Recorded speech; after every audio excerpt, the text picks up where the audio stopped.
Si tienen por ahí sus Biblias, o sus tablets, o sus móviles, si no, pues también vamos a tener aquí la, la presentación aquí en la pantalla, el pasaje de Juan, capítulo 6. Entonces podemos abrir nuestras Biblias, que por cierto es un capítulo muy largo, pero muy interesante. No lo vamos a leer completo porque son más de 60 versículos. Pero vamos a leer una porción y bueno, también durante la reflexión pues vamos a ver un poco acerca del contexto en el cual nos está hablando Juan, un discípulo de Jesús.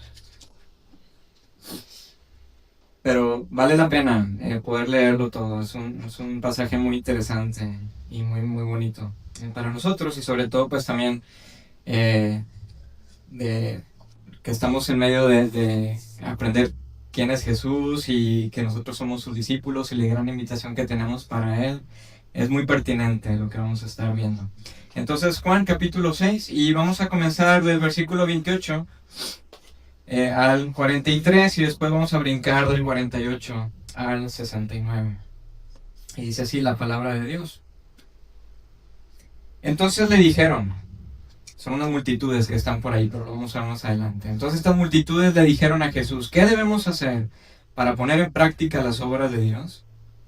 Respondió Jesús y les dijo, esta es la obra de Dios, que creáis en el que Él ha enviado. Le dijeron entonces, ¿qué pues haces tú como señal para que veamos y te creamos? ¿Qué obra haces? Nuestros padres comieron el maná en el desierto, como está escrito, les dio a comer pan del cielo. Entonces Jesús les dijo, en verdad os digo, no es Moisés el que os ha dado el pan del cielo, sino que es mi Padre el que os da el verdadero pan del cielo. Porque el pan de Dios es el que baja del cielo y da vida al mundo. Entonces le dijeron, Señor, danos siempre este pan. Entonces Jesús les dijo, yo soy el pan de la vida. El que viene a mí no tendrá hambre, y el que cree en mí nunca tendrá sed. Porque yo os dije que aunque me habéis visto, no creéis. Todo lo que el Padre me da vendrá a mí, y al que viene a mí, de ningún modo le echaré fuera. Porque he descendido del cielo no para hacer mi voluntad, sino la voluntad del que me envió. Y esta es la voluntad del que me envió, que de todo lo que Él me ha dado, yo no pierda nada, sino que lo resucite en el día final. Porque esta es la voluntad de mi Padre, que todo aquel que ve al Hijo y cree en Él tenga vida eterna, y yo mismo lo resucitaré en el día final. Por eso los judíos murmuraban de Él, porque había dicho, yo soy el pan que descendió del cielo. Y decían, ¿no es este Jesús, el hijo de José, cuyo padre y madre nosotros conocemos? ¿Cómo es que ahora dice, yo he descendido del cielo? Respondió Jesús y les dijo, no murmuréis entre vosotros. Y vamos al versículo 48. Dice Jesús, yo soy el pan de la vida. Vuestros padres comieron el maná en el desierto y murieron. Este es el pan que desciende del cielo, para que el que coma de él no muera. Yo soy el pan vivo que descendió del cielo. Si alguno come de este pan, vivirá para siempre. Y el pan que yo también daré por la vida del mundo es mi carne. Los judíos entonces contendían entre sí diciendo, ¿cómo puede éste darnos a comer su carne? Entonces Jesús les dijo, en verdad os digo, si no coméis la carne del Hijo del Hombre y bebéis su sangre, no tenéis vida en vosotros. El que come mi carne y bebe mi sangre tiene vida eterna, y yo lo resucitaré en el día final. Porque mi carne es verdadera comida y mi sangre es verdadera bebida. El que come mi carne y bebe mi sangre permanece en mí y yo en él. Como el Padre que vive me envió y yo vivo por el Padre, asimismo el que me come, él también vivirá por mí. Este es el pan que descendió del cielo, no como el que vuestros padres comieron y murieron. El que come este pan vivirá para siempre. Esto dijo Jesús en la sinagoga cuando enseñaba en Capernaum. Por eso muchos de sus discípulos cuando oyeron esto dijeron, dura es esta declaración, ¿quién puede escucharla? Pero Jesús, sabiendo en su interior que sus discípulos murmuraban por esto, les dijo, ¿esto os escandaliza? Pues ¿qué si vieras al Hijo del Hombre ascender a donde antes estaba? El Espíritu es el que da vida. La carne para nada aprovecha. Las palabras que yo os he hablado son espíritu y son vida. Pero hay algunos de vosotros que no creéis, porque Jesús sabía desde el principio quiénes eran los que no creían y quién era el que le iba a traicionar. Y decía, por eso os he dicho que nadie puede venir a mí si no se lo ha concedido el Padre. Como resultado de esto, muchos de sus discípulos se apartaron y ya no andaban con él. Entonces Jesús dijo a los 12, ¿acaso queréis vosotros iros también? Simón Pedro le respondió, Señor, ¿a quién iremos? Tú tienes palabras de vida eterna. Y nosotros hemos creído y conocido que tú eres el Santo de Dios. Esta es la palabra de Dios que tenemos con nosotros, ¿verdad? Por su gran amor. Vamos a orar. Padre, muchas gracias. Acabamos de cantar que tú eres un buen Padre. Y eres un Dios tan maravilloso. Dios de maravillas, el creador de los cielos y la tierra. Y el que nosotros podamos estar unidos en ti, en tu nombre, es una pasada, Señor. Que tengamos un acceso directo a ti, gracias a Jesús. Es algo tan grande, misterioso y maravilloso a la vez. Padre, te pedimos que abras nuestros ojos y nuestro entendimiento para ver las maravillas de tu Evangelio y que podamos, Señor, asombrarnos ante la gran invitación que vamos a tener ante nosotros en este pasaje de Juan. Y ayúdanos a entender qué está pasando aquí con todo lo que Jesús está hablando. Te lo pedimos en tu nombre. Amén. Así que, pues sí, estamos en esta serie y estamos pues juntos, ¿verdad? En esta travesía, en esta aventura de considerar a Jesús, su gran invitación y aprender de Él. Y la invitación de que Él nos habla y nos llama a seguirle, porque Él quiere transformarnos a nosotros. Y al mismo tiempo, pues también en los grupos pequeños, ¿verdad? Estamos considerando siempre esta gran posibilidad y la gran invitación que tenemos ante nosotros, ¿verdad? De Jesús. Y amigos, este pasaje que leímos, un poco largo, nos confronta con una realidad sobre Jesús. Es un desafío para nosotros. Y vamos a ver que no hay término medio cuando nos acercamos a Jesús y a su Evangelio. O es todo, o es nada. No hay término medio. Decía el filósofo y catedrático irlandés C.S. Lewis algo muy interesante en su libro Mero Cristianismo. Y él decía esto: Jesús era un loco o un mentiroso, o realmente era él el Señor. Y parece que esto está ocurriendo aquí con estos personajes. Pero amigos, ¿quién es Jesús para nosotros? ¿Cómo es que la idea de Dios puede transformar nuestras vidas? ¿Es Jesús solamente un maestro inspirador? ¿O realmente era Yahweh, de quien cantamos precisamente, Jehová, Dios hecho hombre? ¿Quién es Jesús? Porque cualquiera de estas ideas conlleva grandes implicaciones. Un pastor presbiteriano de Tennessee en los Estados Unidos, Dan Scott, dice algo muy interesante al respecto. El más grande desafío que tengo acerca de la fe es la pregunta sobre la transformación personal. ¿Realmente me pregunto si los cristianos se convierten en nuevas criaturas? El Nuevo Testamento argumenta que nuestra conversión nos lleva a una transformación. Esa palabra apunta a un cambio tan radical como cuando una oruga se transforma en una mariposa o renacuajos en ranas. Es algo tan dramático, debería ser, ¿no? Y nos sigue diciendo este pastor, pero ¿esto realmente ocurre? ¿Realmente son los cristianos tan diferentes a los no cristianos? ¿Cómo estamos? ¿Qué piensas? Amigos, en este pasaje de Juan que leímos nos encontramos con Jesús y toda una multitud a su alrededor. Y entre todos estos personajes podemos distinguir pues dos extremos, ¿no? A los discípulos y a los fariseos, ¿verdad? Pero en medio de todos estos personajes hay un público tan numeroso y podemos llamarlos a ellos meros aficionados. Y el texto nos va diciendo, como estuvimos leyendo, que después de este discurso de que Jesús dice que Él es el pan de vida, muchos de sus discípulos, incluso también sus admiradores, lo abandonaron. Pero es interesante que Juan hace hincapié que muchos de sus discípulos lo dejaron. Y claramente los fariseos pensaron pues que este está chalado, ¿no? Que está loco. Pero como termina este pasaje, solamente un puñito de gente, entre ellos los 12 discípulos, se quedaron con Jesús. Y todavía no entendían bien.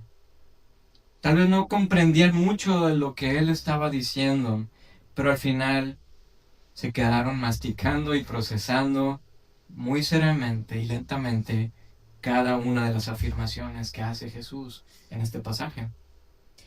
Estas palabras de Jesús son una invitación para ti y para mí de transformar no solamente nuestro corazón, sino también nuestra mente y todo nuestro ser. Es una invitación a una transformación radical y tan maravillosa para nuestras vidas.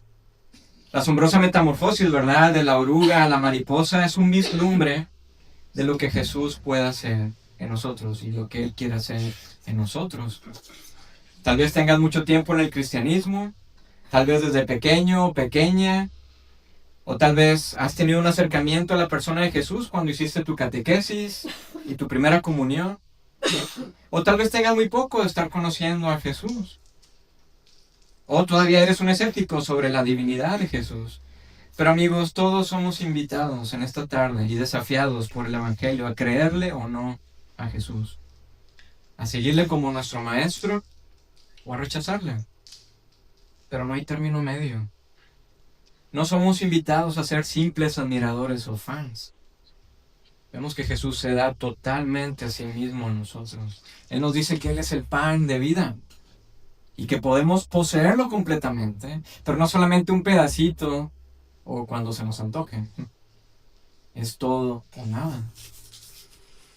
Y entonces, bueno, ¿qué es todo lo que está ocurriendo en esta escena que leímos? Bueno, para dar un poco de contexto a lo que está sucediendo, y si recordamos lo que vimos el domingo pasado, vimos que Jesús comenzó su ministerio, ¿no?, anunciando que el reino de Dios se ha acercado y que nos arrepintamos de nuestros pecados y que creamos en el Evangelio. Y estas son las más grandes noticias. Y después, como vimos en el Evangelio de Marcos, después de esta gran declaración de Jesús, se va al lago de Galilea y empieza a llamar a sus primeros discípulos. Va con los hermanos Simón y Andrés y después con otros 2 hermanos, con Jacobo y Juan. Y todos ellos eran pescadores, sencillos pescadores. ¿Y recuerdas cómo era la invitación de Jesús a ellos? ¿Qué les dice, no? Seguidme y yo os haré pescadores de hombres. Y esta es una gran invitación, no solamente para ellos, sino también para nosotros, en nuestro contexto. Y Juan tendría posiblemente unos 16 años cuando fue invitado por nuestro maestro a seguirle. Y este mismo Juan es quien nos relata entonces en este evangelio el inicio. Si ves los primeros pasajes, el capítulo 1, nos dice que Jesús es el Logos, el Verbo, el creador del cosmos hecho carne. Y después Juan en su evangelio nos va contando sobre el primer milagro de Jesús de la transformación del agua en vino en una boda. Y después nos está narrando la sanidad milagrosa y asombrosa de enfermos. Y ahora en este capítulo 6 que tenemos nosotros, tenemos el milagro, tal vez ya conocido por vosotros, que es la multiplicación de los panes y los peces, que es el contexto en el cual se desarrolla este discurso de Jesús. No leímos el inicio de este capítulo, pero Juan nos cuenta que una multitud de gente comenzó a seguir a Jesús después de escuchar todas sus enseñanzas y de ver todos los milagros que está haciendo. Y esta multitud era de unas 5,000 personas. Pero si contamos a las mujeres y niños, porque usualmente era solamente el conteo de varones mayores, pero si contamos también a las mujeres y los niños, tal vez habría alrededor de entre 15,000 a 20,000 personas siguiendo a Jesús. No sé si puedes imaginar esto, ¿no? Si ya 5,000 son muchos, imaginan ya 20,000, ¿no? Pero Jesús ve a todas estas multitudes y ve que están con hambre y les dio de comer con solamente 5 panes y 2 peces. Y nos dice que todos quedaron satisfechos, que incluso nos dice el versículo 12 que sobró comida que llenó todavía 12 cestas. Esto fue un milagro increíble. Y después el versículo 15 nos dice Juan que Jesús se aleja de la multitud porque ve en sus corazones sus verdaderas intenciones en seguirle. Ellos querían hacerle rey por la fuerza, de manera que pudieran ya acabar con el dominio romano. Pero Jesús les dijo en el versículo 26, Vosotros me buscáis no porque hayáis visto las señales, sino porque habéis comido de los panes y os habéis saciado. Por eso me buscáis. Y Jesús está entonces usando la analogía del pan con nuestra vida terrenal. Y los está llevando a ver lo que hay en sus corazones y a confrontarlos con sus verdaderas motivaciones, lo que hay en ellos. Y ellos deseaban más que nada acabar con la opresión del Imperio Romano. Y esto es bueno. Es bueno porque sabemos los abusos y la corrupción que existía bajo este sistema romano. Pero amigos, Jesús los está llevando todavía a una más profunda reflexión. Claro que deseamos salir del apuro momentáneo, pero nuestro rabí nos lleva a ver todavía una realidad más grande que cuando nos enfocamos en satisfacciones momentáneas. Jesús nos ofrece una vida vibrante, una de florecimiento, abundante, una vida para la cual tú y yo fuimos creados. Pero lamentablemente buscamos cualquier otra cosa menos lo que Jesús nos ofrece. El pan que tú y yo buscamos es uno que caduca y que luego se llena de gusanos. ¿Qué nos dice esta historia a nosotros en nuestro contexto? ¿Por qué buscamos a Jesús? ¿Le buscamos porque es un maestro inspirador? ¿Porque dice palabras tan bonitas, dignas de una publicación de Instagram? ¿Le seguimos porque nos da pan? ¿Le buscamos para salir de una crisis? ¿Qué es lo que te ofrece Jesús para que le busques? Para que le sigas. Para que seas su aprendiz. La gente vio en Jesús la respuesta a una crisis del momento. Pero ellos no estaban viendo la crisis más grande, que es la que vivimos tú y yo. Una crisis de decaimiento, una crisis de escasez, de relaciones rotas. Y que necesitamos ser transformados. Y que el reino de Dios sature nuestro reino. Miles de años atrás de este relato, nos dice el libro de Génesis que Dios creó los cielos y la tierra y quiso todas las cosas de la nada, que todo era bueno y hermoso. Después nos dice, ¿verdad?, el relato de Génesis, que crea al hombre y la mujer a su imagen y semejanza y que amorosamente los pone en un jardín tan hermoso llamado el Edén. Y en ese jardín Dios les dio de todo. Nada les faltaba. Estaban totalmente satisfechos. Ellos están experimentando lo que llamamos el shalom de Dios, ¿verdad? Pero lamentablemente escucharon las palabras de un ser rebelde, de una serpiente, que les dijo que ellos necesitaban algo más. Entonces comieron el fruto del único árbol que no podían comer en su momento, y en un chasquido de dedos, todo acabó. Y entonces todo perece, todo muere. Y padecemos aflicciones, y dolor, y muerte. Pero también nos encontramos en una carrera como interminable, ¿no? De querer compensar una insatisfacción profunda en nuestros corazones, ya sea con cosas, con relaciones, con éxito, con trabajo, con actividades. Pero al final nada permanece. Tal vez las circunstancias de la vida son tan dolorosas que deseamos vivir sedados con cosas para evadir la realidad. O tal vez podemos tener un día alegre, lleno de satisfacciones profesionales y familiares. Pero al día siguiente la larga y dolorosa rutina continúa. O algo sorpresivo y doloroso irrumpe en nuestra fiesta. Y nos quedamos al final con hambre e insatisfechos. Sabemos que biológicamente comemos, ¿no?, para obtener la energía necesaria para subsistir cada día. Pero piensa más profundo. ¿Qué es lo que te energiza cada día? ¿Qué es lo que hace que te levantes de la cama? ¿Es el éxito en tu profesión? ¿Es eso lo que realmente te hace funcionar? ¿O son las relaciones amorosas? ¿O son las cosas materiales o el dinero?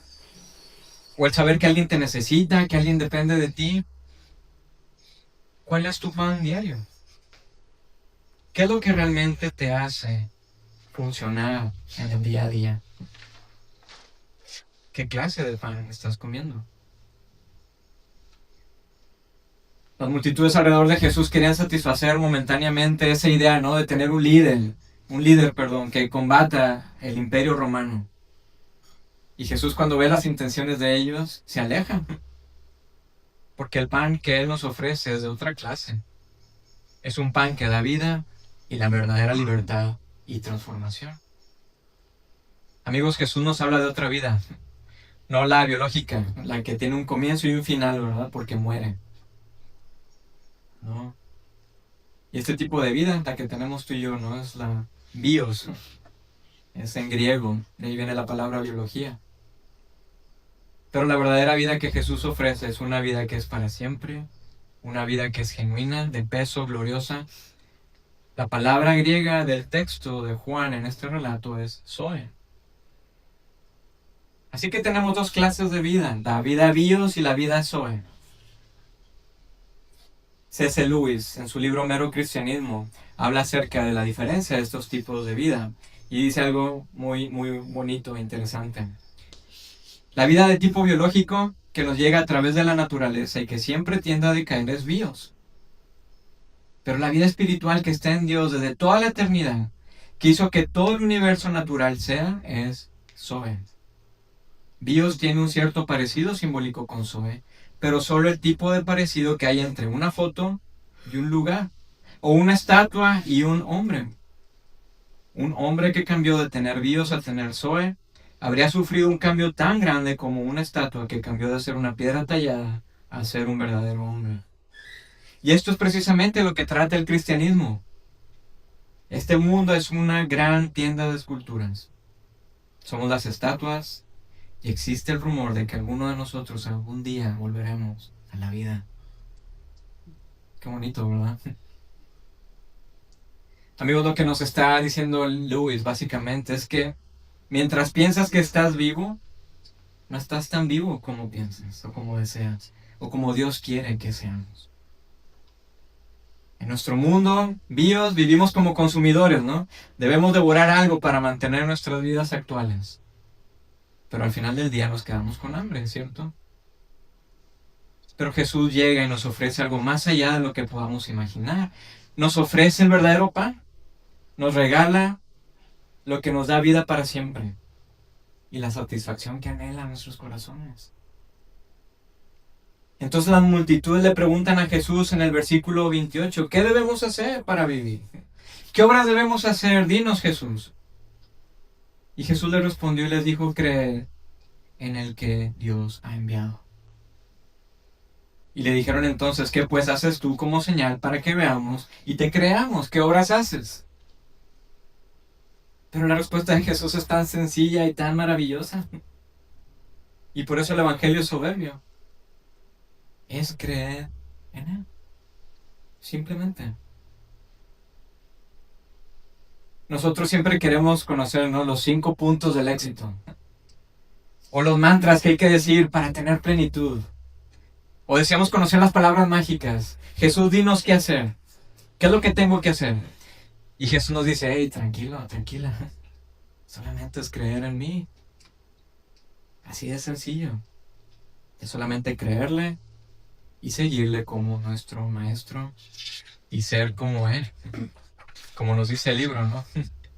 Estar con Jesús, ser como Jesús y hacer lo que Él hizo.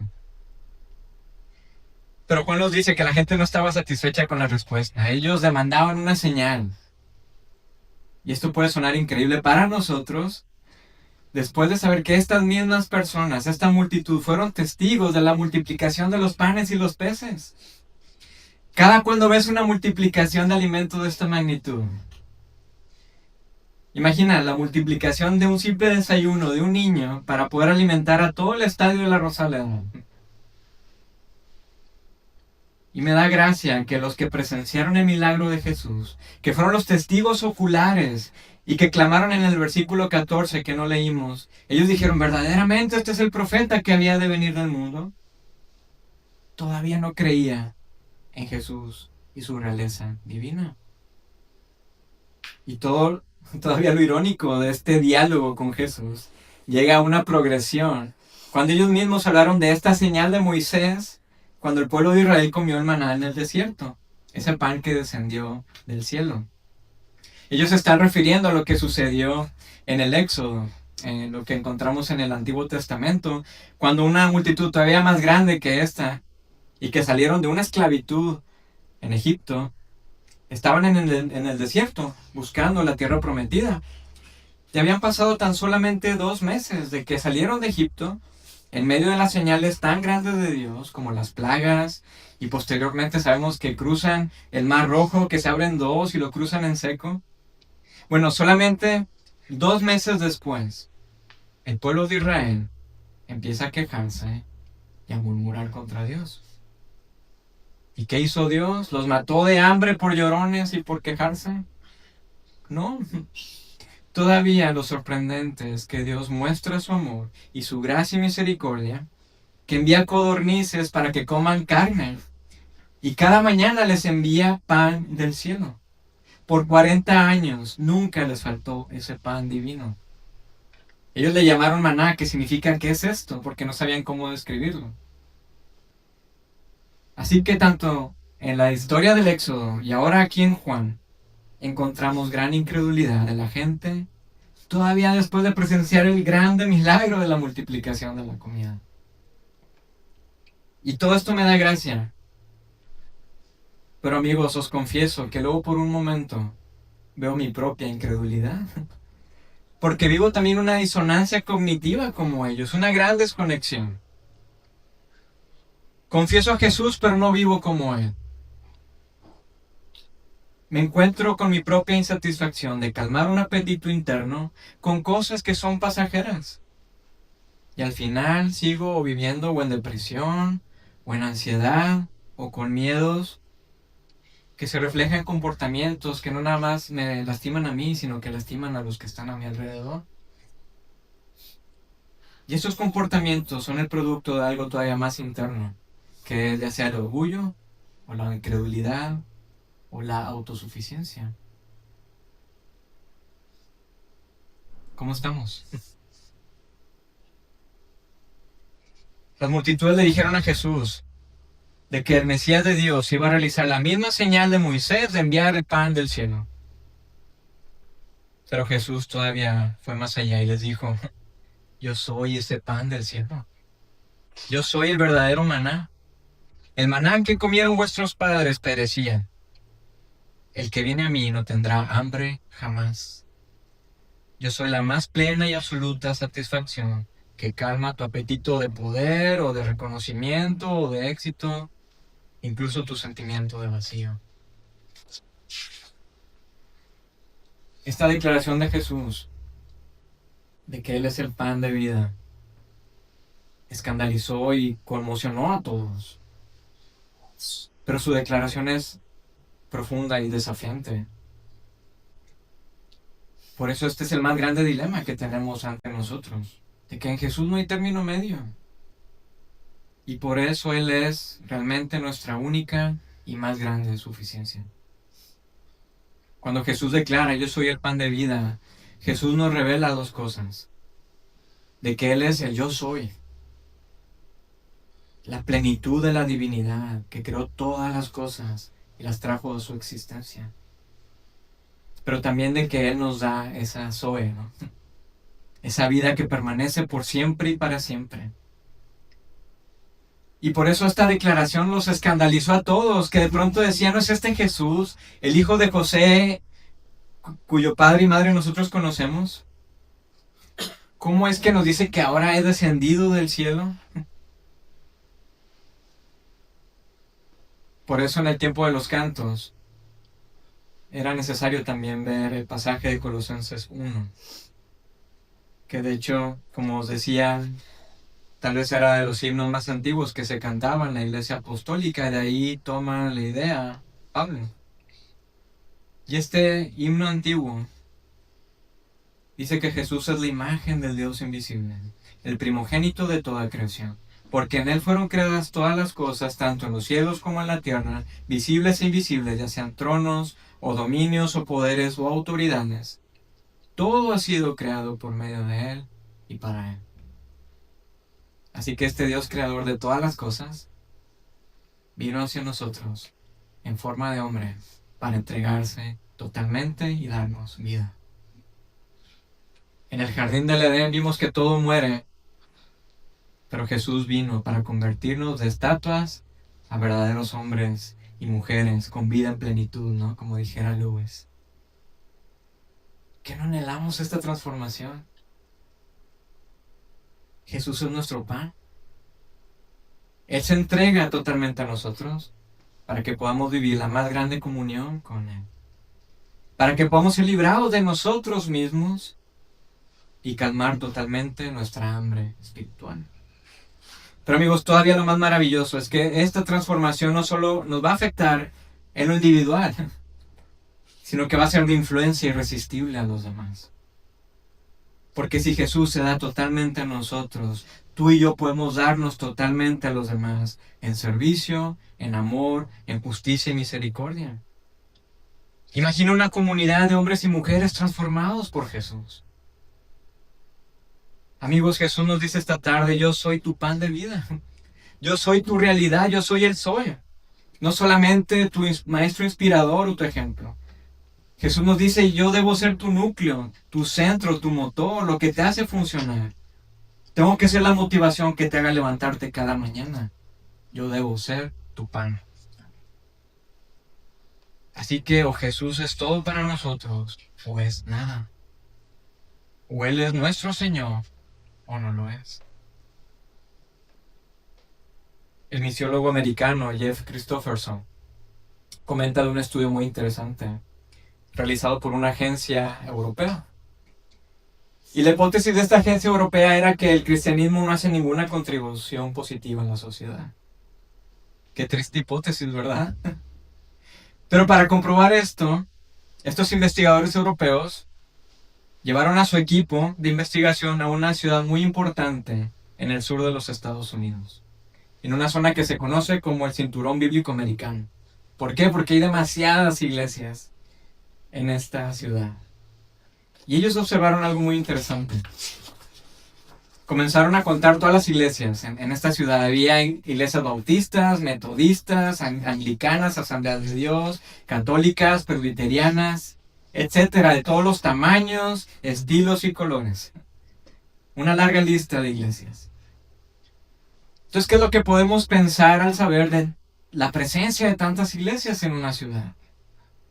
Bueno, podemos pensar que una ciudad como esta debe tener una influencia transformadora en sus residentes, ¿cierto? Bueno, lo que observaron fue muy desastroso. Comenzaron a ver, sí, muchas iglesias, pero un montón de problemas sociales. Suicidios, adicción a las drogas y alcohol, embarazo de adolescentes, personas sin hogar, delitos sexuales, asesinatos, abuso infantil, de todo. Yo creo que ya saben a dónde voy con esto, ¿verdad? Una gran disonancia cognitiva. Una gran desconexión entre mucha exposición al Evangelio, pero no había nada de transformación. Y una frase común que ellos encontraron entre la gente, bueno, esos problemas no son necesariamente nuestra responsabilidad, nuestro trabajo es compartir el Evangelio. ¿Qué piensas? El cristianismo no hace ninguna contribución positiva a nuestra sociedad, fue lo que llegaron como conclusión. En medio de muchas iglesias había muerte alrededor. No había vida. No había florecimiento, no había este sol que hemos hablado. Y la pregunta es, ¿realmente el cristianismo es verdad? Como decía este pastor presbiteriano al inicio. ¿Realmente hay una transformación en la vida del cristiano? Tal vez podemos tener la mejor iglesia o el mejor programa, el mejor conocimiento, pero están muertos. No estamos tan vivos como pensamos. Y esto es porque no tomamos a Jesús en serio. No tomamos su pan que nos da vida, vida verdadera. ¿Qué no anhelamos el shalom y florecer? Y Jesús les dice en el versículo 51, yo soy el pan que descendió del cielo. Si alguno come de este pan, vivirá para siempre. El pan que yo también daré por la vida del mundo es mi carne. Entonces los judíos comenzaron a contender entre sí diciendo, ¿cómo puede darnos a comer su carne? todavía no entendían lo que Jesús está diciendo. El que coma de Jesús tendrá vida para siempre. Y esta vida, amigos, puede comenzar hoy mismo, cuando uno toma de Jesús y le sigue. Sí moriremos, pero para tener vida verdadera. Sí sufriremos, pero hay un gran peso de gloria que está por venir.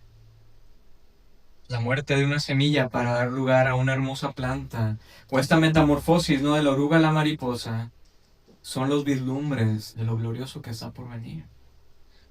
Y esta transformación va a hacer cosas tan grandes y tan maravillosas. Y es entonces cuando vemos que el cristianismo sí impacta y hace la mejor contribución positiva que jamás haya visto la humanidad. Porque ¿de dónde nacen los conceptos de justicia social y compasión, como los orfanatos, o justicia al inmigrante, o cuidado a los ancianos, o albergues a las personas sin hogar? Bueno, nacieron de personas que tomaron en serio la invitación de seguir a Jesús. ¿O de dónde nace la idea de la educación y el aprecio de la cultura y las artes, así como el uso y el avance de la ciencia y la tecnología? Nacen de aprendices de Jesús. ¿Y qué decir el inicio de las universidades y los hospitales? Amigos, cuando se toman en serio las palabras de Jesús, estas dan vida y todo florece. En el Edén todo pereció, pero en Jesús todo es nuevo, todo se renueva y hay vida. Si el cristianismo no está siendo de impacto, es por culpa de nosotros. Y termina este pasaje diciéndonos que por eso muchos de sus discípulos, cuando oyeron esto, dijeron: dura es esta declaración, ¿quién puede escucharla? Y como resultado de esto, muchos de sus discípulos se apartaron y ya no andaban con él. Y es muy interesante que Juan hace ese hincapié en que muchos de sus discípulos, personas que empezaron a seguir a Jesús, se apartaron. La declaración de Jesús fue un parteaguas entre los verdaderos discípulos o los simples admiradores. Y muchos lo dejaron, y Jesús voltea a los 12 y les pregunta: ¿vosotros queréis iros también? Pero Pedro, todavía así en medio de sus dudas y sus preguntas, le responde: ¿a quién podemos ir? ¿A dónde más podemos ir? No hay nadie como tú, Señor. Otros maestros nos dicen: ¿qué hay que hacer para tener vida? Pero solamente tú tienes palabras de vida. Tú eres la vida y la verdad. Tú te entregas por nosotros. Otros nos piden que nos entreguemos y nos esforcemos. Solamente en fe y vida. Tú eres el santo de Dios. Y esta misma pregunta de Jesús es para nosotros también. ¿Queremos irnos también? ¿O encontramos que no hay nada mejor que estar con Jesús? Así que, amigos, los rumores de que algunos de nosotros algún día volveremos a la vida son ciertos. Jesús es el pan de vida y esta tarde nos la da a nosotros. Cuando nos encontramos con esta gran verdad del Evangelio es cuando hay esperanza para una transformación y un verdadero avivamiento, tanto en nuestros corazones, pero de un impacto dramático en nuestras comunidades, donde seremos inexplicables para los demás. Citando a Tim Keller, un pastor presbiteriano ya fallecido en Nueva York, él decía algo muy interesante: el avivamiento ocurre cuando aquellos que piensan que ya conocen el Evangelio descubren que no lo conocían en verdad. Que podamos tener un avivamiento en nuestros corazones al seguir a nuestro Maestro, para que también el mundo le conozca y haya un avivamiento en nuestra ciudad, en nuestro país y en el mundo. Oremos. Muchas gracias, Jesús, porque tú eres el pan de vida y te ofreces totalmente a nosotros. Ayúdanos, Jesús. Ayúdanos a conectar todo lo que pensamos que sabemos de ti o lo que encontramos en las Escrituras, a conectarlo con nuestro corazón y a vivirlo y a declararlo. Y Padre, te pedimos que haya un avivamiento, Señor, en nuestros corazones, una renovación, para que podamos ver un avivamiento, Señor, aquí en Rincón de la Victoria, en Málaga y en España y en el mundo. Que la mesa, Señor, sea una iglesia que somos discípulos, aprendices tuyos, porque queremos vivir de acuerdo a tus enseñanzas y que podamos ser luz y sal, Señor, aquí en este barrio, en donde tú nos pongas. Te pedimos todo esto en tu nombre. Amén.